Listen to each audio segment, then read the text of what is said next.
فيقول: ماذا أراد هؤلاء؟ وقد أتوا إليه جل وعلا شعثا غبرا ضاحين، ثم يشهد الله المنان الكريم الرحيم الرحمن جل في علاه، يشهد ملائكته أنه قد غفر لأهل الموقف. الله أكبر. نحن في يوم عرفة، ما من يوم أكثر من أن يعتق الله فيه عبدا من النار من يوم عرفة. الله أكبر. ملايين من هذه الأمة في هذا اليوم سيعتقون من النار، ستعتق رقابهم من النار. الله أكبر. أقبلوا إليه ملبين من كل فج عميق، أتوا ليشهدوا منافع لهم، وكفاهم شرف أن المنان جل وعلا يدنو دنوا يليق بجلاله ليشهد ملائكة السماء أنه قد غفر لهم. إنه يوم عرفة، هذا اليوم الذي انتظرته هذه الأمة وتنتظره في كل عام، لأن الواقفين على ذاك الصعيد، بل وكل الأمة حتى من لم يكن على ذاك الصعيد، فإن رحمة الله تشملهم. نعم، على الصحيح من أقوال أهل العلم أن عتق الله لهذه الأمة من النار شامل لأهل الموقف، والخطاب لهم على الخصوص، وللأمة كلها، لأن الله جل وعلا رحمته وسعت كل شيء. الله أكبر. ما أعظم هذا اليوم. يأتي الحاج وقد نزع منه الزينة وكشف رأسه ولبس إحرامه الذي هو ككفنه، ثم وقف على ذاك الصعيد من يوم أن زالت الشمس وهو يناجي ربه: يا رب يا رب. ومن الذي يطردهم؟ إنه الرحمن والكريم. الخلق إذا أقبل الخلق عليهم استحيوا منهم، فكيف بالحي جل وعلا الستير جل وعلا؟ إنه الله. نعم معاشر الأحبة، نحن في يوم عرفة، وما أجمل أن يولد الإنسان منا في هذا اليوم، لأن أهل الموقف سيولدون. من كان حجه إيمانا واحتسابا فإنه سيرجع إلى أهله كيوم ولدته أمه. والحبيب يقول: الحج عرفة، الحج عرفة. ويقول: خير ما قلت أنا والنبيون من قبلي لا إله إلا الله. وقال قبلها: خير الدعاء دعاء عرفة، خير الدعاء دعاء عرفة. هنيئا لمن لا يمل ولا يكل وهو قد رفع يديه إلى الله، سواء كان حاجا أو كان غير حاج، ويديه يا رب يا رب. فإن الكريم لا يطرد من أناخ ببابه، الله لا يطرد من طرق بابه. فهنيئا لأهل الحج، هنيئا لأهل الحج، وهنيئا لكم أيضا أنتم يا من لم تحجوا، فإن لكم عند الله جل وعلا موعد لمن صام هذا اليوم وهو ليس من أهل الحج، أن يكفر صوم هذا اليوم عامين: عام مضى وعام قابل، كما قال صلى الله عليه وسلم: صيام عرفة يكفر السنة الباقية والسابقة. منة من الله وكرم. تأمل سويعات من طلوع الفجر الثاني إلى غروب الشمس، سويعات. فإذا أنت بعد ذلك، الله أكبر، تكفر لك ذنوب أكثر من 700 يوم وليلة.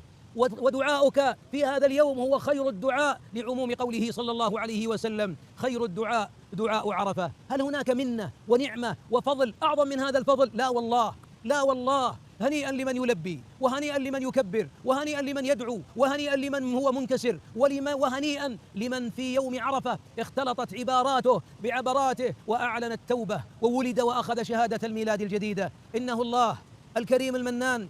كم في القبور من صاحب أمنية أن يعود إلى الدنيا، لا يريد من الدنيا والله شيء، إنما يريد وقفة عرفة، يريد حج البيت الحرام. يا أمة الإسلام، نحن في خير أيام العام، بل ونحن في خير يوم طلعت عليه الشمس، كما قال عليه الصلاة والسلام: خير يوم طلعت عليه الشمس يوم عرفة. الشيطان ما رؤي مرغما خاسئا حسيرا كسيرا يئن ويشتكي مثل ما يمر عليه هذا اليوم. أتدرون لماذا الشيطان في رغام؟ ولماذا هو في ضيق؟ لكثرة من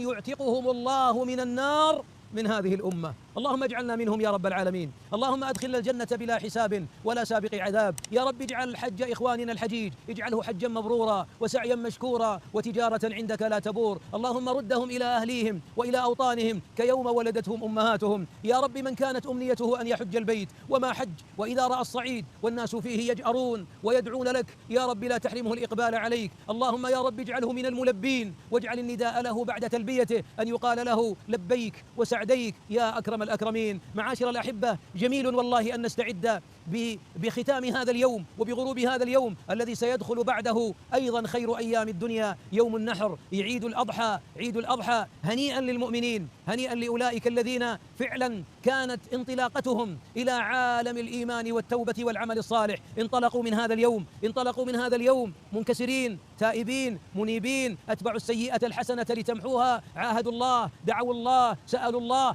فإذا قبل الله دعاءك معنى ذلك أنك من أهل الجنان، فلا تنتكس بعد ذلك وانطلق للعيد وكن في العيد سعيد. أسأل الله أن يعيد عليكم مواسم الجنة أعواما عديدة وأزمنة مديدة، وأن لا يجعل هذا اليوم يمر في حياتنا كآخر يوم، بل اجعله في كل عام مد في الآجال على الطاعة يا رحمن. الله أكبر، الله أكبر، لا إله إلا الله، الله أكبر، الله أكبر ولله الحمد. وما أدراك ما عشية عرفة؟ يوم المباهاة، يوم العتق من النيران، يوم الميلاد، يوم لا كالأيام ورحلة لا كالرحلات. ولذلك أنا أقول للذي لم يحج عزاك، عزاؤك، وعزاك الحبيب صلى الله عليه وسلم بأن بشرك أنه صلى الله عليه وسلم يحتسب على الله لمن صام يوم عرفات الله غدا لغير الحاج أن تكفر هذه السويعات، ولا أستقلها، أن تكفر ذنوب صغائر لعامين كاملين، عام بقى وعام مضى. أي رحمة! هذا من عزائك. والعزاء الثاني لمن لم يدرك الحج وهو يرى الحجيج وقد استقروا في منى، أقول إنما الأعمال بالنيات، وإنما الأمور بمقاصدها يا أيها المؤمنون. وإذا كان قلبك قد حج، إذا كان قلبك قد حج والله يعلم منك صدق الرغبة والنية، فأبشر يا عبد الله، فإن الله لربما أعطاك أجر الحجيج. فإن الله على صعيد عرفات غدا إذا باهى الله بأهل الموقف ملائكة السماء، بعضهم أتى وعليه آثام وعليه ذنوب، لكن رحمة الله التي وسعت كل شيء سيهب المسيئين للمحسنين، فيباهي بأهل الموقف بعد أن يغفر لهم. كيف يباهي بهم ولم يغفر لهم جل وعلا؟ بل لما باهى بهم كان قد رحمهم وغفرهم وغفر لهم وسترهم وغفر للجميع. إذن الله كريم، الله عظيم، الله رحيم. لو علم صدقك أن منعك من الوصول إلى هناك أو عدم استطاعتك من الوصول إلى هناك بسبب مرض أو بسبب فقر، فإنك يا عبد الله لربما أعطاك الله أجر الحجيج، فإنه أرحم الراحمين.